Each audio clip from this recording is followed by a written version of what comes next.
Okay, yep, great.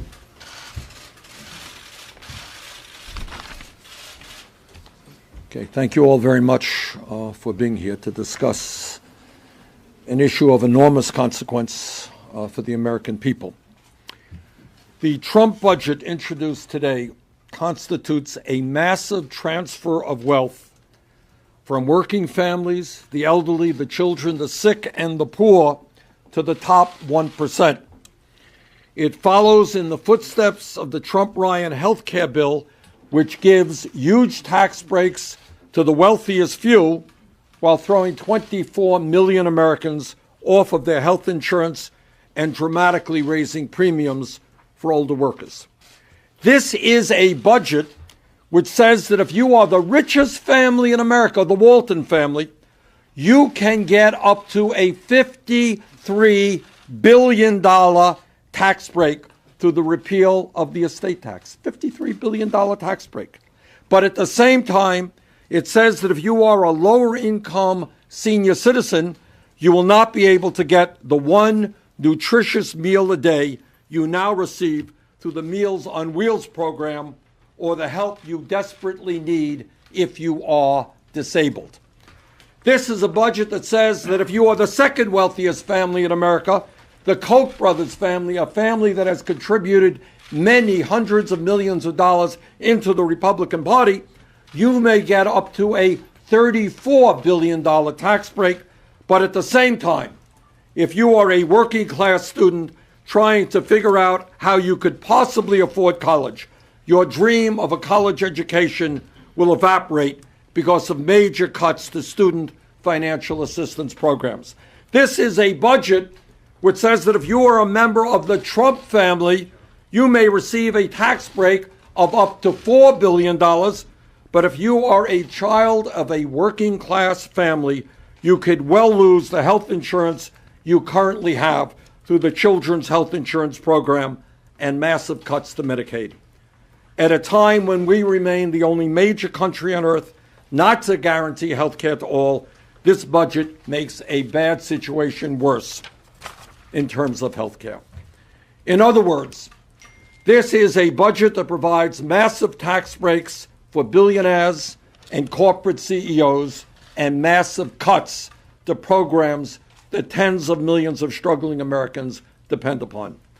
When Donald Trump campaigned for president, he told the American people that he would be a different type of Republican, that he would take on the political and economics establishment, that he would stand up for working people, that he understood the pain that families all across this country were experiencing. Well, sadly, this budget exposes all of that verbiage for what it really was, just cheap and dishonest campaign rhetoric that was meant to get votes, nothing more than that. At a time when the very rich are already getting much richer, while the middle class continues to shrink, this is a budget for the billionaire class, for Wall Street, for corporate CEOs, and for the wealthiest people in this country. This is a budget which will make it harder for our children to get a decent education, harder for working families to get the health care they desperately need, harder for families to put food on the table, harder to protect our environment, and harder for the elderly to live out their retirement years in dignity. This is a budget that is immoral and that will cause an enormous amount of pain for the most vulnerable people in our nation. This is a budget that will be rejected by the American people and must not see the light of day here in Congress. John Yarmuth is the ranking member of the Budget Committee in the House. John, thanks a lot for being with us. The budget released today by the Trump administration is shockingly extreme and the antithesis of what the American people have said they want from their government. The president's budget leaves no question about what his administration values: greater gains for millionaires, corporations, and special interests at the expense of American families, economic progress, and our national security. It is a total embrace of the Robin Hood in reverse mentality we saw with the Republican health care repeal bill and the administration's tax proposal, both of which have been overwhelmingly rejected by the American people. This budget actually targets assistance for people with disabilities, cutting Social Security disability insurance, despite the president's pledge to not touch Social Security at all. Yes, the president's budget is a betrayal, a line-by-line tally of broken promises he made to the American people. But above all, it's a trail of broken dreams and the loss of hope and opportunity for millions of families. This budget starts by taking away health care, then food, then housing, then education, then job opportunities. For nearly every American family struggling to get ahead, this budget makes it that much harder, if not impossible. The level of cuts to investments that the American people need is astonishing, and the consequences of these cuts, as Bernie said, are frankly immoral. The Trump administration makes all these harmful cuts for one simple, disgraceful reason: to try to hide the fact that their huge tax breaks for millionaires, corporations, and special interests will explode the debt. And they even do this in a dishonest way. This budget relies on absurd economic projections and pretend revenues that no credible economist would validate. It provides no real information on their tax reform other than to claim that it's revenue neutral. I guess this is the president's "believe me" part of his budget. If Donald Trump used these budgeting techniques in his business, not even the Russians would invest in his projects. With all due respect to the president, we aren't going to take his word for it, particularly when no one else will. We have been down this road before, more than once, and all the evidence proves is that tax cuts for corporations and the wealthiest Americans do not pay for themselves. Instead, they explode our deficit, rob our country of needed investments, and make those at the top even richer. This is not what the American people want or deserve. The American people do not want us pitting teachers against soldiers or choosing to update tanks over textbooks. They want us to ensure that our military and our American families both have the tools needed for success. In fact, that is our responsibility, and it's also our responsibility to invest in their future and help grow our economy. Education, health care, job training, innovation, and infrastructure, investments that help individuals with nowhere left to turn, and a tax code that helps families get ahead. These are American priorities, and they should be the priorities of the Congress. And now, I have the pleasure of introducing, I have a trick question. After hearing each of them speak, which one is from Brooklyn and which one is from Kentucky? Anyway, it's great to be here. I want to thank our leaders of the Budget Committee, Senator Sanders and Congressman Yarmuth, and thank to Leader Pelosi, who will be joining us shortly. Now, in case you haven't had time to review the president's budget, let me sum it up for you. The Trump budget takes a sledgehammer to the middle class and to working class Americans, lavishes tax breaks on the wealthy, and imagines all of the deficit problems away with fantasy math. This budget exists somewhere over the rainbow, where the dreams of Mick Mulvaney, Paul Ryan, and the Koch brothers really do come true. But of course, these dreams are a nightmare for the average working American. The Trump budget cuts transportation funding, education funding, programs that help students repay their student debt, one of the greatest burdens on middle-class kids and something that's slowing the country's housing recovery. The Trump budget, which seeks more than $1 trillion in cuts to Medicaid and health care, would decimate health care options for rural Americans, children, seniors, and pull the rug on many of our rural hospitals throughout the country. Now, earlier, our colleague, Senator Cornyn of Texas, stated that this budget is, quote, a proposal of the president's priorities. Well, if that's true, it's clear the president has prioritized breaking his promises to the working people of America. For example, on the campaign trail, he promised over and over again he wouldn't cut Social Security, Medicare, and Medicaid. With this budget, he cuts 2 out of 3. He cuts Social Security disability benefits and cuts Medicaid by $1 trillion. The great irony of the Trump agenda is it hurts many of the people who supported him in the campaign. There is no clearer example of this irony than his budget.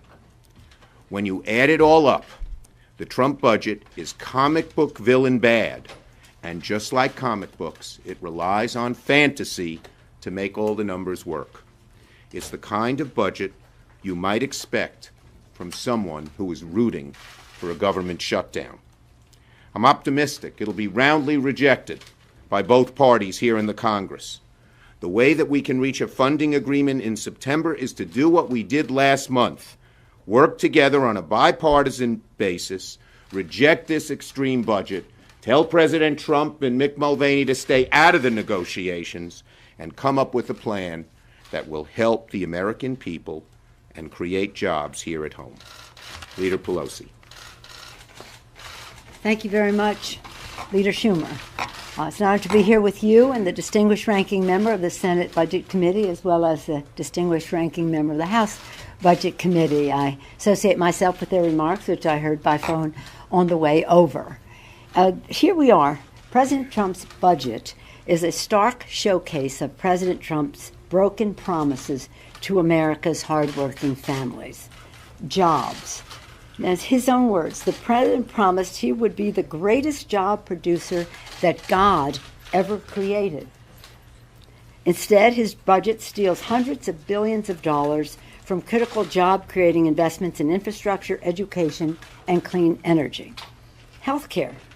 The president promised that he would, quote, free the earth from the miseries of disease. Instead, in addition to the devastation of Trump care, he wants to chop more than $7 billion from the National Institutes of Health, 1/5 of its budget. National Institute, the biblical power to cure, where you have scientific opportunity, you should put resources. Cuts, 1/5 of the budget. Social Security and Medicare has been mentioned by the leader and others.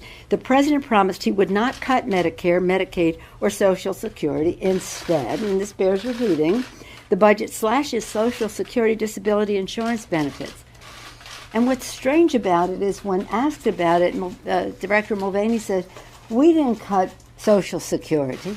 No, they cut Social Security disability insurance. That's cutting Social Security. Steals another $610 billion from Medicaid on top of the already staggering $840 billion Medicaid cut in Trump care. So we're talking about 1.4, almost $1.5 trillion. Thank you. $1 trillion in cuts in Medicare in Medicaid. The president promised, in terms of clean air and clean water, to make sure, he said, we have clean air and clean water. Instead, he is ransacking the EPA and slashing funding for cleaning up hazardous substances and for enforcing clean air and clean water laws. This is awful.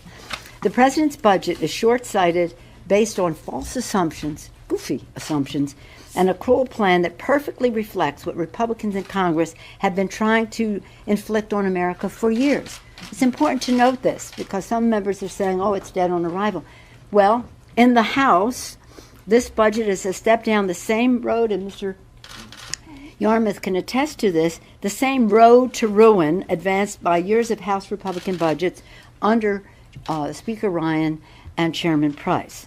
Budgets which ransacked our investments in jobs, education, and for hardworking families. Budgets which sought to hand massive new tax breaks to the rich by stealing from food stamps and slashing Medicaid. All of this to give a tax break to the wealthiest people in our country. The budget, a national budget, should be a statement of our national values. What's important to us as a country should be reflected in how we allocate our resources. This budget fails to recognize that education is the greatest investment we can make in people reaching their aspirations and keeping America number one.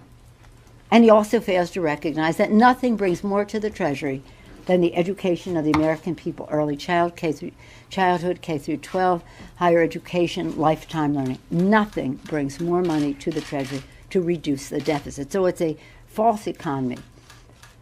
It's one of the dumbest budget moves, with stiff competition, mind you, but one of the dumbest budget moves they can make. President Trump's budget shows that he does not value the future of our seniors, children, and our working families, and it should be rejected. Thank you, Mr. Leader. Any questions?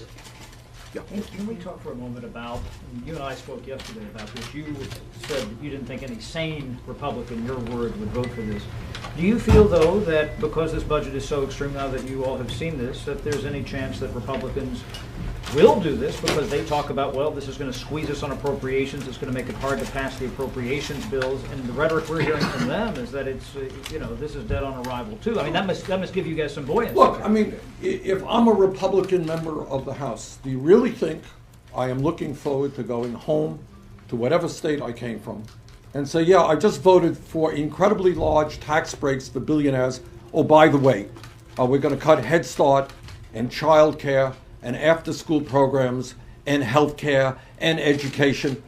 I certainly, I don't know too many sane Republicans who want to go home to that dynamic. John, did you want to add something? Well, a perfect example, he's slashing SNAP proposes slashing SNAP by $193 billion.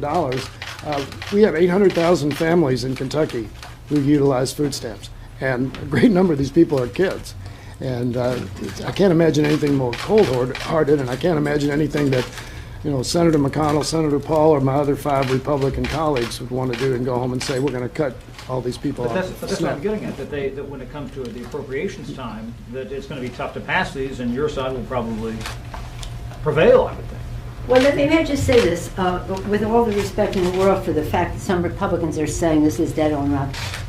This is like they voted for the Ryan budget. The Ryan budget contains many of these same things. In fact, the Ryan budget also voucherizes Medicare. Medicare is a guarantee.